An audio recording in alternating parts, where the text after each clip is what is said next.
iniciando el año y lo iniciamos abriendo nuestras Biblias, precisamente en el capítulo 13 de la primera carta de Pablo a los Corintios. ¿Cómo hemos sido confrontados, ¿no? con este estudio? Hoy llegamos al estudio, a la escuela dominical, a la enseñanza número 31, hermanos. 31 enseñanzas en estos primeros versos del capítulo 13. Hemos sido cuidadosos en avanzar, pero en avanzar de manera lenta, de manera segura, pausada, pero buscando escudriñar las Escrituras. Y sobre todo estudiar algo que a la luz de las enseñanzas de Cristo y de los apóstoles es algo crucial para nuestras vidas. Es algo crucial para la vida práctica del creyente. El amor se convierte en una disciplina que no está basada en un simple sentimiento, sino que está procurando día con día poder reflejar ese amor que ha recibido de nuestro Salvador. El amor piadoso, el amor cristiano es aquel precisamente que da, que refleja aquello que ha recibido de su Salvador. Algunos de los presentes estarán familiarizados con un contexto de iglesias donde al inicio del año se habla de alguna palabra profética. Se acostumbra a poder dar una palabra que, en teoría, esa palabra va a dar luz a todo lo que sucede el resto del año, que va a ser cumplida de alguna u otra manera. Y no se preocupen si ustedes no vienen de ese contexto, no se pierden de mucho. Pero es algo común, es algo que sucede hasta el día de hoy. Y justamente este fin de semana vi un video muy corto de un pastor de una iglesia aquí de la ciudad, que mencionaba que este año 2026 es el año de la multiplicación. El año de la multiplicación. Y no es porque iban a entrar a un salón de matemáticas y que iban a esforzarse mucho para aprender a multiplicar. No se trata de eso. Dice en el video, y voy a citar, la manera en que él lo menciona es lo siguiente. Y cito: el Señor los hace 1000 veces más de lo que ahora son. Él los multiplica 1000 veces más de lo que ahora son. ¿En qué áreas? En todas. En tus finanzas, en tu familia, en tu negocio, en tu trabajo, en todas las áreas de tu vida vas a ver multiplicación. Ese es el fin de la cita. Y yo creo que se le acabaron las áreas de la multiplicación, porque si tú te das cuenta en lo que yo acabo de decir, 3 de las 4 áreas que él mencionó es prácticamente lo mismo. Él dijo finanzas, negocio, trabajo. Y termina diciendo en todas las áreas de tu vida. Y uno se observa los comentarios después de una publicación así. ¿Cuáles son los comentarios? Yo arrebato esa palabra. Esa palabra es para mí, yo la creo. Amén. Desde diferentes países y contextos, las personas escriben ahí, yo arrebato, yo declaro, es mía, etcétera, etcétera. ¿Dónde quedó multiplicarse o crecer en piedad? Multiplicar el amor, multiplicar la humildad, multiplicar la piedad. Nada de eso. Eso no es lo que atrae multitudes. Eso no es lo que acapara los reflectores. Y a la luz de nuestro estudio de esta serie de escuela dominical de esta mañana, es increíble que en las palabras de un líder, en las palabras de un pastor, no exista, después del énfasis que nosotros observamos en la palabra con respecto al amor cristiano, no exista en su boca, no exista en su corazón el pensamiento que lo primero que salga sea crecer en amor, crecer en un amor cristiano, crecer en un amor piadoso, crecer en santidad, crecer en humildad. No. Lo que tiene que salir de los labios de personas, aún en el contexto cristiano, es finanzas, trabajo, negocios, dinero, posesiones, declarar, salud, bienestar. El amor cristiano, el amor de 1 Corintios 13, no es el corazón o no es el amor que es común y que es popular para la sociedad. No es lo que el corazón del hombre en su estado natural desea. No es atractivo bajo el estándar de éxito de este mundo. Por supuesto que no lo es. Y miren, hasta el momento que hemos observado las 9 características, matices y colores del amor, el amor es paciente, es sufrido. El amor es bondadoso, es benigno. El amor no tiene envidia, no es jactancioso. Ahí va derrumbándose todo lo que el hombre en su estado natural busca construir con sus posesiones y con su bienestar. El amor no hace nada indebido, el amor no busca lo suyo. Eso es lo que hemos estado estudiando, ese es el amor cristiano, ese es el amor piadoso.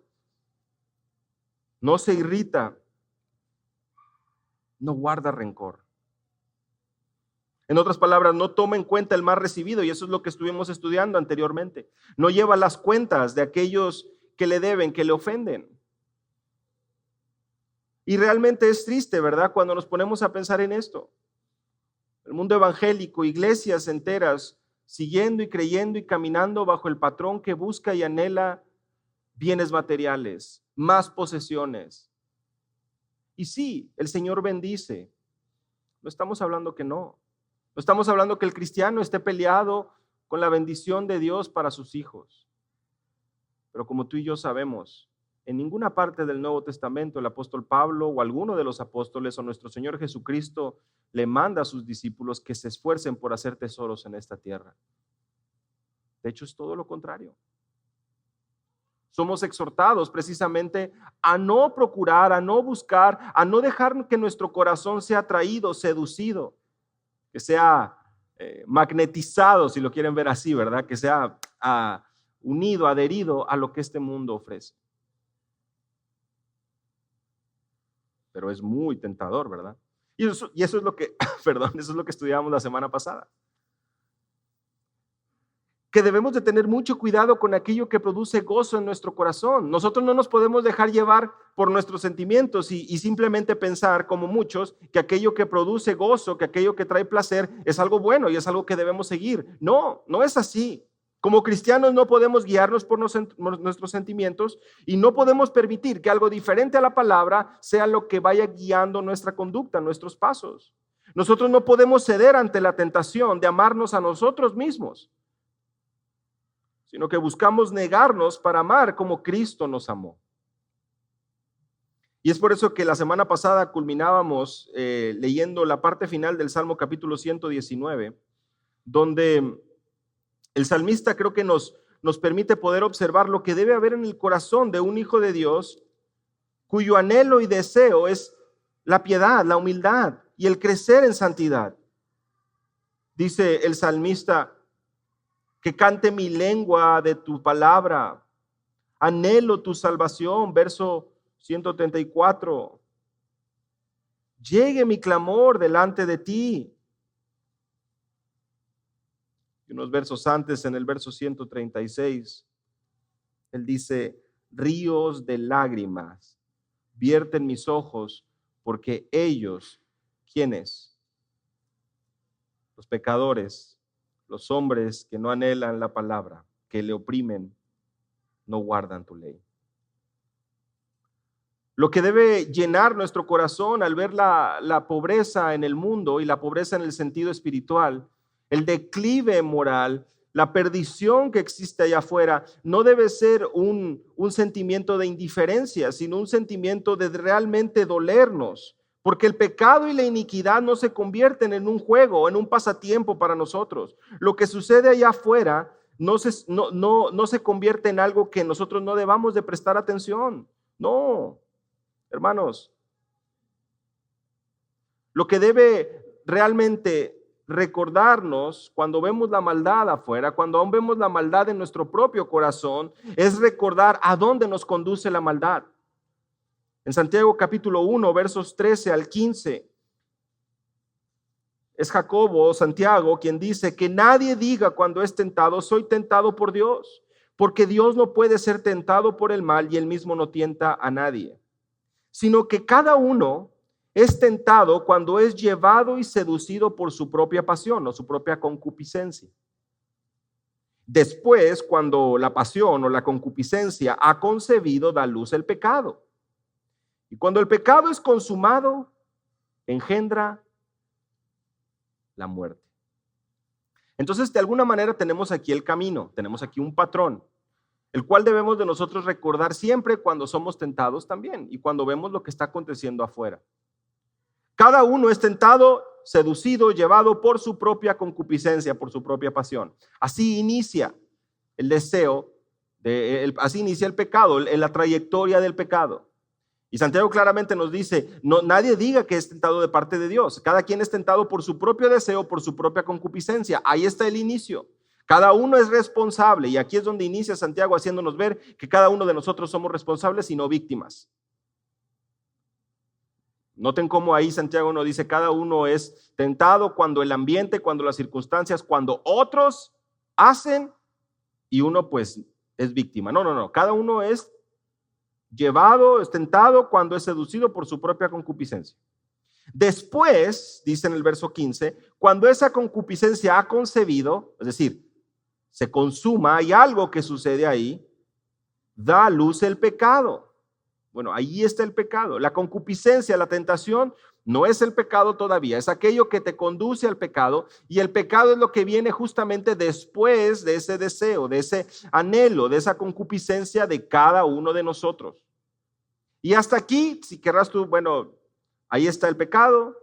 A lo mejor alguien que no conoce al Señor dirá, bueno, pues es pecado, es algo que va en contra de la voluntad de Dios, no es algo que agrada a Dios, pero Santiago no termina ahí.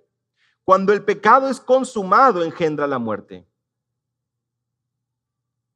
Y ese camino y ese patrón debe de estar siempre en nuestros corazones, siempre en nuestras mentes, para que podamos meditar a dónde me va a conducir este deseo. Si me va a llevar a pecar, ese pecado inevitablemente va a estar conduciéndome a la muerte. Y ese mismo pensamiento es el que debe pues llenar nuestros corazones de compasión cuando vemos lo que acontece allá afuera. Pues almas están siendo conducidas al infierno porque por su propio deseo y su propia responsabilidad están caminando de acuerdo a lo que sus concupiscencias, en otras palabras, sus pasiones, sus deseos anhelan. Y cuando esos deseos y esas pasiones no están alineadas con la Escritura, inevitablemente conducirán al pecado y inevitablemente los llevará a la muerte. La semana pasada recordábamos que negar que el gozo, más bien, negar que el pecado produce gozo y placer es algo que simplemente es falso, es incoherente. Nosotros no podemos hacer eso. Porque una y otra vez somos recordados y aún con nuestra misma experiencia nos damos cuenta que el pecado trae un placer momentáneo, pero es placer. Trae un gozo momentáneo, pero es gozo. Si no, la gente no lo haría. Trae un sentimiento que llena, que alimenta, que te hace sentir bien.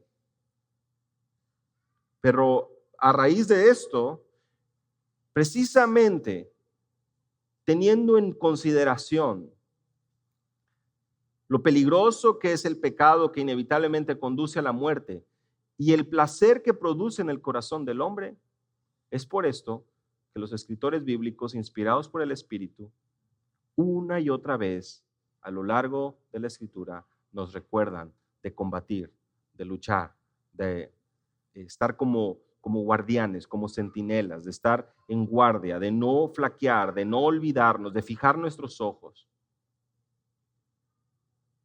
No hay medias tintas. Y esa es la realidad. O estamos luchando, estamos combatiendo y estamos haciéndolo con un pensamiento bíblico de aquello que honra al Señor, o estamos cediendo. O estamos justificándolo con muchas cosas. O estamos en guardia, o estamos combatiendo, o estamos luchando, o estamos realmente descansando en el Señor, o no lo estamos. El amor cristiano es aquel que no se goza del pecado, que no se complace en el pecado.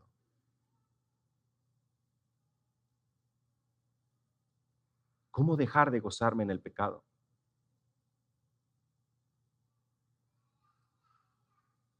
Providencialmente iniciamos el año con esta pregunta. Porque yo no necesito saber todos los detalles de su vida, ustedes no necesitan tampoco conocer todo el detalle de la vida de los demás, de los que estamos presentes, para poder saber que estamos precisamente luchando con el pecado y que podemos encontrar gozo y placer en el pecado y podemos estar siendo engañados ahí precisamente en medio de la práctica de nuestro pecado. Bueno, pastor, pero entonces, ¿cómo dejo de gozarme en el pecado? ¿Cómo practico ese amor cristiano, ese amor piadoso que no se goza de la injusticia? Bueno, esta mañana, en el tiempo que nos queda, vamos a estudiar 3 pasos para combatir el pecado en nuestras vidas. 3 pasos para combatir el pecado en nuestras vidas. El número 1 es cambia tus hábitos. Número 2 es considera el fin. Y el número 3 es contempla a Cristo. ¿Cómo dejar de gozarme en el pecado? Mediante 3 pasos anclados en la Escritura que estaremos estudiando bajo 3 encabezados que son: cambia tus hábitos, considera el fin y contempla a Cristo. Vamos a Efesios capítulo 5. Cambia tus hábitos. Efesios capítulo 5.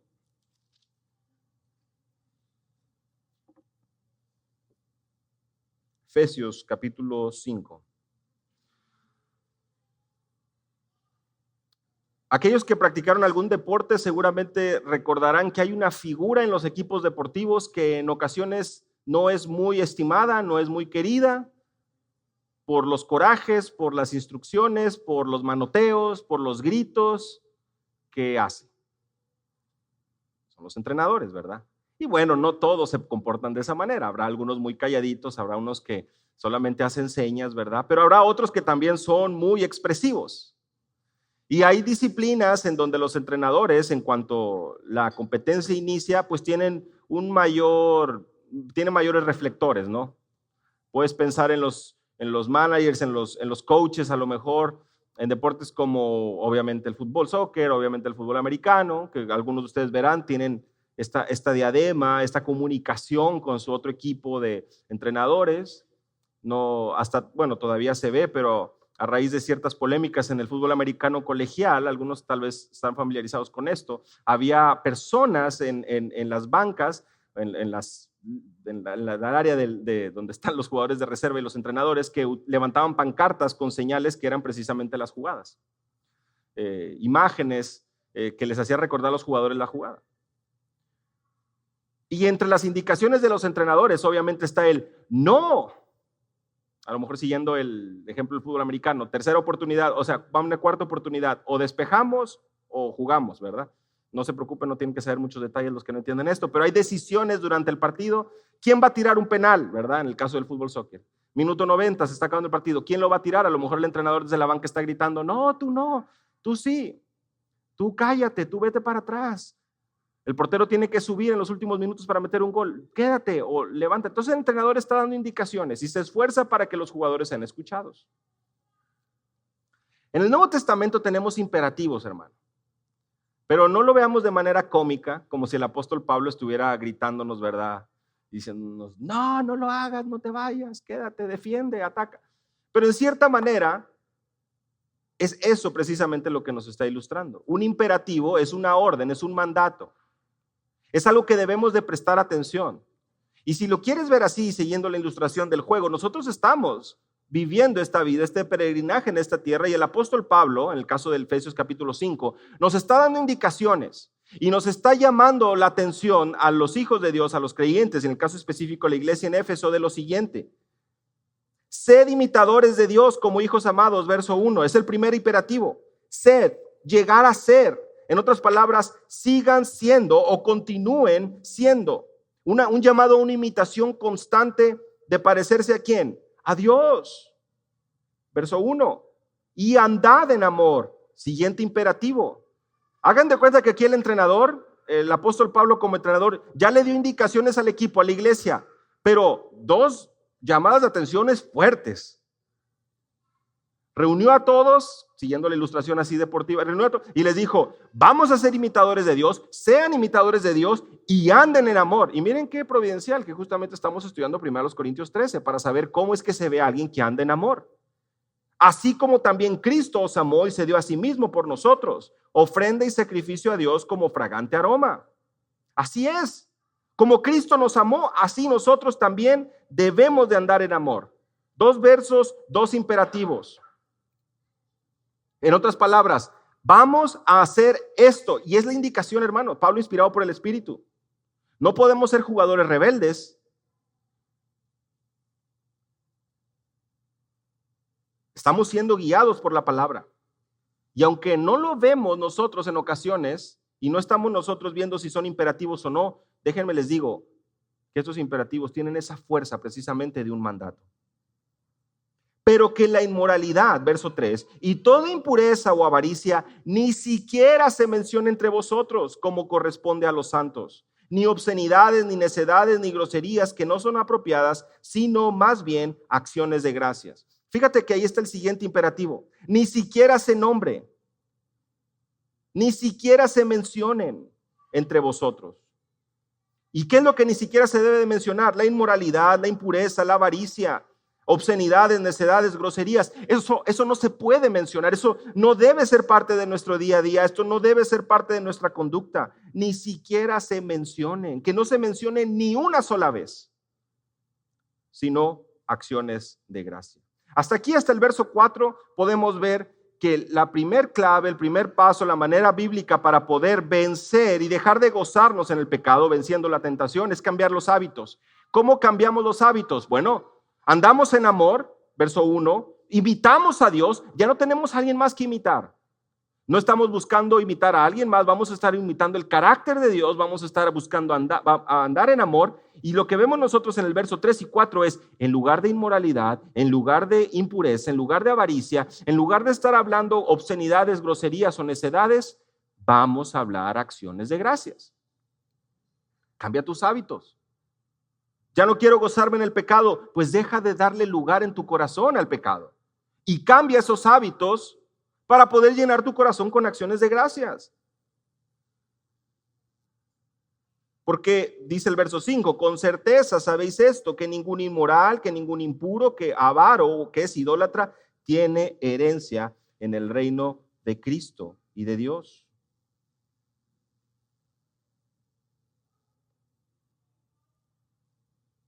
Por tanto, no seáis. Que nadie os engañe con palabras vanas, verso 6, pues por causa de estas cosas la ira de Dios viene sobre los hijos de desobediencia, o los hijos de iniquidad. Por tanto, no seáis partícipes con ellos, no seáis como ellos. Cambiamos nuestros hábitos, nuestro carácter, nuestra conducta no va a ser moldeada por lo que otros están haciendo, por los populares, por tal vez los que reciben mayor beneficios en el trabajo, por los que quedan mejor con ciertas personas. Nuestra conducta y nuestro hábito no es querer parecernos más a ellos, no es querernos dejarnos seducir por ellos, no es que queremos ser partícipes con ellos, sino que tenemos muy claro que no, verso 7, seamos o no seamos partícipes con ellos o no nos convirtamos como ellos. Es una advertencia contra la asociación continua con los desobedientes. Algunos dirán, hermano, pero yo tengo en el trabajo que lidiar con los desobedientes, ¿verdad? Yo tengo que tener tiempo y comunión con estas personas porque es parte de mi rutina laboral. Bueno, algo diferente es tener que trabajar con ellos y ser testimonio ahí, allá cuando nosotros empezamos a ceder y a actuar y a buscar agradar a esa persona, a buscar quedar bien o complacerle mediante nuestra conducta, nuestras palabras. Dejen de convertirse en ellos, no entren en esa condición, dice el apóstol Pablo en el verso 7, no sean partícipes con ellos. Porque antes erais tinieblas, pero ahora sois luz en el Señor, andad como hijos de luz. Porque el fruto de la luz consiste en bondad, justicia y verdad, examinando qué es lo que agrada al Señor, verso 10. Y no participéis en las obras estériles de las tinieblas, sino más bien desenmascaradlas, porque es vergonzoso aún hablar de las cosas que ellos hacen en secreto, verso 12. Los imperativos en esta sección nos recuerdan y nos hacen ver que la indicación ha sido dada por nuestro Señor, por nuestro Maestro, por nuestro Rey. Y como los jugadores en el campo de juego están atentos a la instrucción del entrenador, de la misma manera nuestra obediencia debe ser mejor aún que la de ellos, pues debe ser completamente humilde y en obediencia sujetarnos a la palabra. Cuando en el verso 11 leemos: no participéis en las obras estériles de las tinieblas, sino más bien desenmascaradlas. Eso es precisamente lo que tenemos que hacer. Cambiamos nuestros hábitos. La manera de cambiar nuestros hábitos no es en lo que mejor conveniencia me va a dar en mi trabajo o en mi negocio, en el sentido de mi posición como empleado, mi posición como supervisor. No estoy buscando mi propio beneficio. Estoy buscando andar en amor y parecerme cada vez más a Cristo, reflejar su carácter. Y tal vez algunos de ustedes dicen: bueno, pues me voy a quedar pobre, porque si yo busco reflejar el carácter de Cristo, pues aquí nadie me va a respetar. Bueno, no seas incrédulo, ¿no? Y ruega al Señor que te conceda fe, para que lejos de basar tu obediencia en lo que tus ojos ven, bases tu obediencia en quién es Él. ¿Quién es el que te llama a obedecerle? Pues Él es fiel y Él ha prometido estar contigo, si genuinamente eres su Señor. Y por más denso y oscuro que se vea el panorama, y más triste, nuestra responsabilidad es atender el imperativo de nuestro Dios y cambiar nuestros hábitos. Como cristianos debemos considerar las indicaciones de la palabra, y los imperativos son indispensables. Por lo tanto, en lugar de estar hablando inmoralidad, impureza o avaricia, damos acciones de gracias. En lugar nosotros de estar siendo engañados por palabras vanas, no participamos de ellas. En lugar de buscar imitar el carácter de tal o cual persona, buscamos imitar a Cristo, buscamos imitar a Dios, buscamos andar en amor. En lugar de estar participando de las obras estériles de las tinieblas, nos alejamos. Número 2, considera el fin. Considera el fin. Y esto es interesante también, continuando con las ilustraciones del deporte. Difícilmente alguien se sienta a ver un evento deportivo pensando en el final. Como espectador, lo que uno realmente está esperando, por lo que uno pagó un boleto para ir a un evento deportivo, es precisamente porque quiere disfrutar el evento y no está pensando en que ya se acabe. No está considerando el fin. Está considerando disfrutar el momento, y eso es clave. Pero hay alguien o hay un grupo de personas que sí está considerando y tiene muy presente el reloj y el fin. Porque es precisamente a raíz del tiempo, del reloj, de lo que está marcando el momento de conclusión de los tiempos o el fin de la competencia, lo que le va a llevar a hacer y a dar indicaciones, ¿verdad? Se está acabando el partido, tengo que hacer este movimiento, estamos en el medio tiempo, puedo hacer este movimiento, se lesionó ese jugador, quedan tantos minutos, está considerando el fin. Pero a nosotros como espectadores no nos gusta mucho considerar el fin. Y a veces aún los mismos que están en el terreno de juego no están considerando el fin, no están pensando en cuándo se va a acabar, están pensando en aprovechar el tiempo. Como creyentes, muchas veces no nos gusta considerar el fin, sino que estamos ahí metidos, ignorando los imperativos que nos está dando la Escritura y simplemente ahí disfrutando el momento, no teniendo en cuenta el fin. Vayan conmigo a 2 de Pedro, capítulo 2.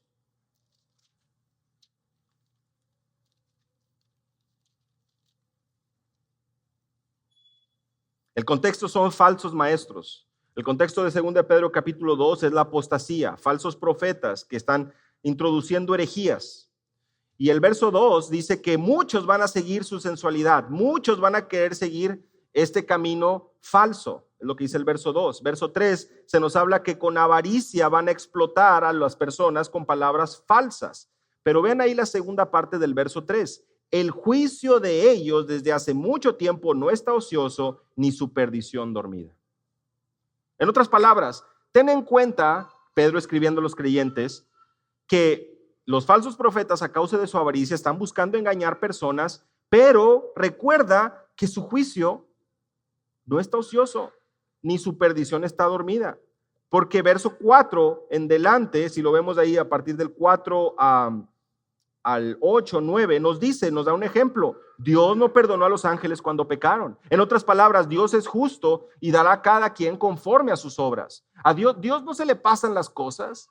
No es que no vio algo que hicimos, algo que pasó en la vida. No. Y vean cómo si continúa describiendo nuestro Señor a los injustos. Verso 9. El Señor sabe rescatar de tentación a los piadosos. Eso es precioso, ¿verdad? Una palabra también que debe animarnos para este año. En lugar de pensar en multiplicar dinero y posesiones y negocios, hermano, descansa en que el Señor sabe rescatar de tentación a los piadosos. Y reservar a los injustos bajo castigo para el día del juicio. En otras palabras, otra vez, considera el fin de los injustos. Considera el fin de los malos. Esto es importante. Antes de buscar entrar y ceder a la tentación, considera el fin de la tentación, considera el fin del pecado, considera el fin de los inicuos, de los injustos, de los pecadores. Dice verso 10, especialmente a los que siguen la carne en sus deseos corrompidos y desprecian la autoridad, atrevidos y obstinados, no tiemblan cuando blasfeman majestades angélicas. Si continuamos ahí en el verso 12, dice, pero estos, como animales irracionales, nacidos como criaturas de instinto para ser capturados y destruidos, blasfemando de lo que ignoran, serán también destruidos con la destrucción de esas criaturas, sufriendo el mal como pago de su iniquidad. Cuentan por deleite andar en placeres disolutos durante el día. Son manchas e inmundicias, deleitándose en sus engaños mientras baquetean con nosotros.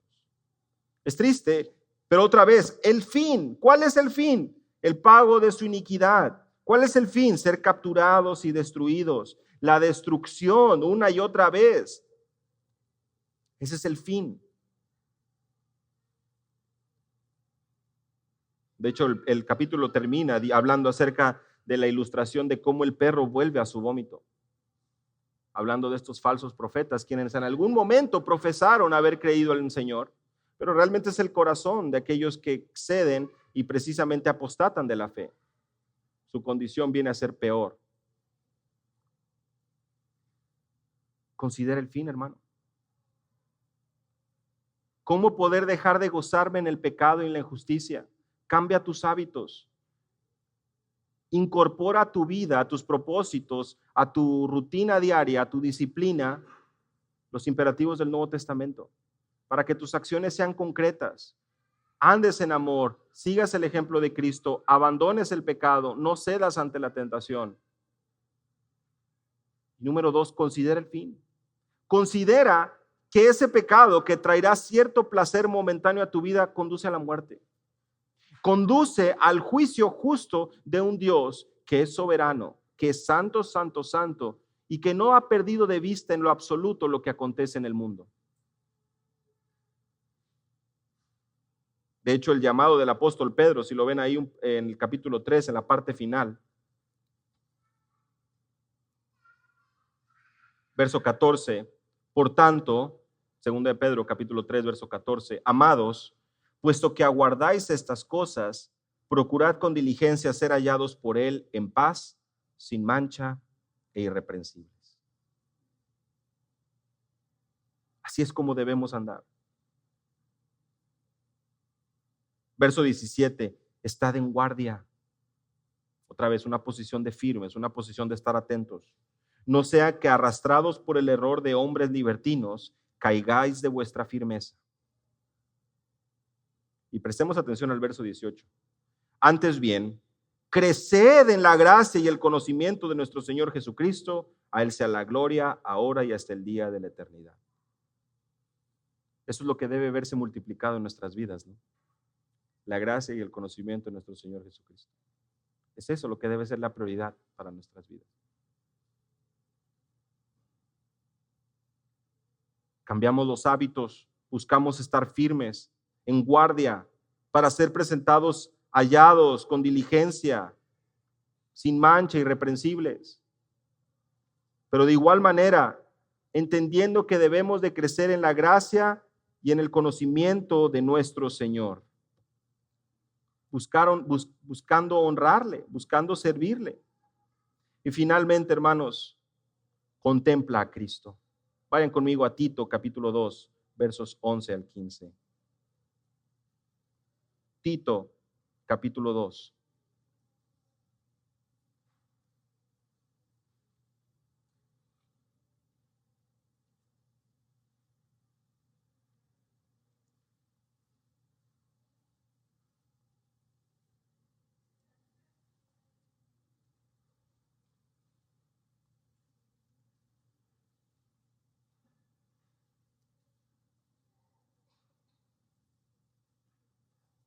Contempla a Cristo.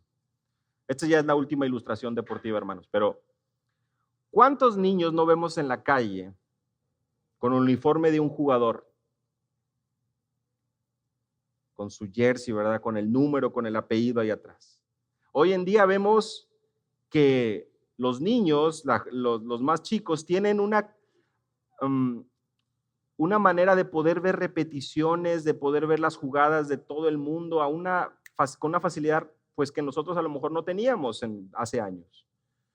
Ellos lo ponen en cámara lenta, ven con detalle, hay tantas tomas, la calidad, y los niños están ahí observando. Mira, le pegó con esta pierna, mira, hizo este movimiento con esta otra pierna, mira, se movió así, mira. Y lo que sucede con los niños es que muchos están observando a sus jugadores, buscando imitarlos, buscando seguir y andar como ellos se mueven, como ellos se conducen. Están contemplando al jugador detenidamente para poder calcar sus movimientos. Mis hermanos, el tercer paso para poder dejar de gozarnos en la injusticia y practicar ese amor cristiano es aprender a contemplar a Cristo. Porque si aún los niños con tanta devoción y con tanta atención se sientan a ver los movimientos de jugadores, ¿cuánta devoción, cuánta atención, cuánto tiempo no debemos dedicar nosotros para contemplar a nuestro Salvador? Tito capítulo 2, verso 11 al 15. Es eso lo que creo que nos ayuda a entender lo que implica contemplar. Porque la gracia de Dios se ha manifestado trayendo salvación a todos los hombres, enseñándonos, verso 12, que negando la impiedad y los deseos mundanos, vivamos en este mundo sobria, justa y piadosamente, aguardando la esperanza bienaventurada y la manifestación de la gloria de nuestro gran Dios y Salvador Jesucristo, quien se dio a sí mismo por nosotros para redimirnos de toda iniquidad y purificar para sí un pueblo para posesión suya, celoso de buenas obras. Contempla la obra de Cristo. ¿Quieres dejar de gozarte en el pecado? ¿Queremos realmente emprender un combate y una lucha contra la injusticia que busca traer placer momentáneo a nuestras vidas y ser sumamente tentadora? Contempla a Cristo. Imita su carácter. Descansa en su perfecta voluntad. Pues mira, la gracia de Dios se manifestó para traer salvación, y esa salvación nos enseña que debemos negar la impiedad y los deseos mundanos. En otras palabras, esa gracia no es para vivir como queremos. Esa gracia que el Señor derrama en nuestros corazones es para poder emprender una lucha abierta todos los días de nuestra vida para buscar parecernos cada vez más a Cristo, negando la impiedad, negando los deseos mundanos y buscando caminar en santidad.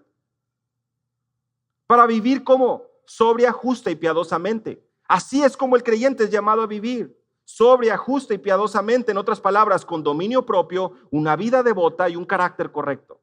Nada de riquezas, nada de posesiones, nada de egoísmo, nada. Esa no es la meta del creyente. Otra vez, son bendiciones que el Señor da, pero no es la meta. Nuestra meta es vivir de manera sobria, justa y piadosa. Y hermano, tenemos que evaluarnos a la luz de la Escritura, porque si nuestro carácter no es sobrio, no es justo y no es piadoso, estamos reprobando. No delante de nosotros, delante de Dios. La gracia de Dios se manifestó para salvación a los hombres, para que tu vida no sea como era antes, sino que le des la espalda a aquello a lo que tú antes hacías.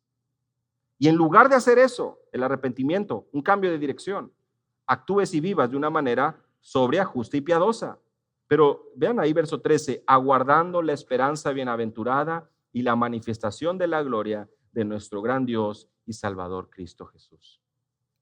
Cuando contemplamos a Cristo, contemplamos su carácter, contemplamos sus promesas y en esas promesas descansamos, sabiendo que Él es el buen pastor que ha dado su vida por nosotros, sabiendo que Él terminará esa obra que ha comenzado, sabiendo que no estamos solos y sabiendo que Él ha prometido un día regresar. De hecho, si prestas atención a este verso, está afirmando la deidad de Cristo, ¿sí te das cuenta? Dice, aguardando la esperanza bienaventurada y la manifestación de la gloria de nuestro gran Dios y Salvador, Cristo Jesús. Precioso texto. Cristo es Dios, la segunda persona de la Trinidad. Contempla a Cristo, hermano. Como cristianos debemos estudiar, repasar y meditar en su palabra, pues es en su palabra donde nosotros encontramos la manera para poder calcar e imitar sus pisadas, aprender de su carácter, aprender de su amor, aprender de su paciencia, de su dependencia en oración. ¿Cuánto debemos contemplar a Cristo para ver el pecado como Él lo ve? Mis hermanos, 3 pasos para combatir el pecado en nuestra vida. 3 pasos para responder, bueno, ¿cómo dejo de gozarme en la injusticia? ¿Cómo practico un amor que no se goza en la injusticia, que no se goza en el pecado? Cambiando tus hábitos. Incorpora los imperativos del Nuevo Testamento, Efesios capítulo 5. Considera el fin. Recuerda que la paga del pecado es muerte. Recuerda lo que el apóstol Pedro escribe ahí en 2 Pedro capítulo 2. Nuestro Dios traerá juicio y castigo al injusto. Y finalmente contempla a Cristo. Estad quietos y conocer que yo soy Dios, ¿no? Precioso recordatorio de baja la guardia, baja los hombros, cede y aprende a tener un momento contemplando a tu Salvador.